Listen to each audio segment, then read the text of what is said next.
माँ से लेकर के तमाम मोहब्बत को लेकर के कई रचनाएं करने वाले मशहूर शायर मुनव्वर राणा का लखनऊ में 71 साल की उम्र में निधन हो गया। मुनव्वर राणा बीते लंबे समय से बीमार चल रहे थे और मशहूर शायर का लखनऊ के पीजीआई हॉस्पिटल में इलाज चल रहा था। मुनव्वर को किडनी, हार्ट और मल्टी ऑर्गन की दिक्कत थी। मुनव्वर के निधन पर पीएम नरेंद्र मोदी, सीएम योगी आदित्यनाथ ने शोक व्यक्त किया है। वहीं मशहूर लेखक जावेद अख्तर मुंबई से चलकर लखनऊ पहुंचे। इसके अलावा अखिलेश यादव ने भी घर जाकर श्रद्धांजलि दी है। मुनव्वर राणा प्रसिद्ध शायर और कवि थे। उर्दू के अलावा हिंदी और अवधी में भी उन्होंने खूब लिखा।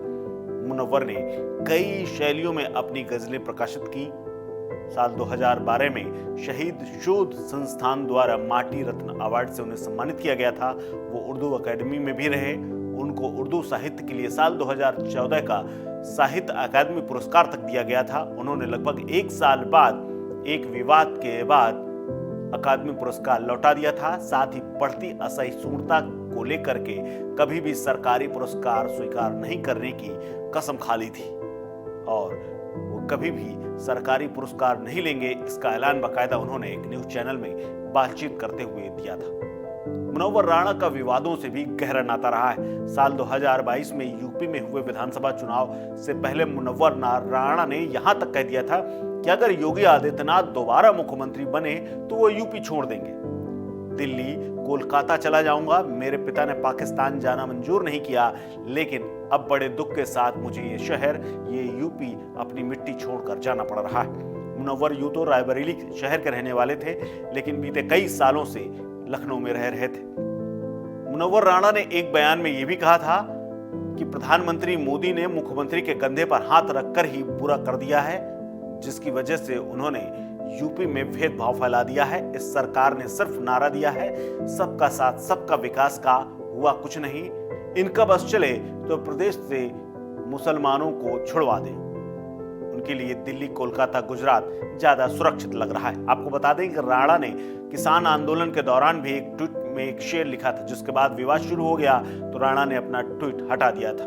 दरअसल उन्होंने एक ट्वीट किया था कि संसद भवन को गिराकर वहां खेत बना देना चाहिए। विवाद ज्यादा बढ़ा तो उन्होंने अपना ट्वीट डिलीट कर दिया। राम मंदिर का जब फैसला आया था उसको लेकर के भी मुनव्वर राणा का बड़ा बयान सामने आया था।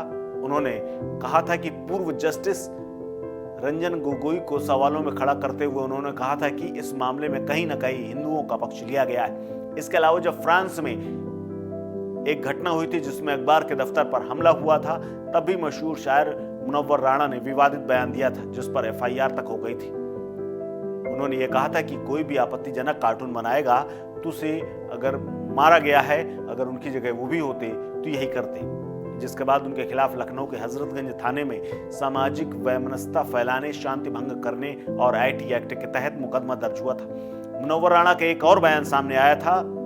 उसमें उन्होंने कहा था कि हिंदू जासूस होते हैं, मुसलमान नहीं। इसके अलावा तमाम ऐसे मामले, ऐसे डिबेट हुए हैं जिनको लेकर के मुनव्वर राणा हमेशा बेबाकी से बोलते रहे। वो हर बार हमेशा या यूं कहें कि सरकार के खिलाफ उनकी लिखने की जो शैली थी, इसके अलावा जो माँ के लेकर के जो उन्होंने माँ का जो महिमा वर्णन किया है, उसके लिए वो खूब प्रसिद्ध थे।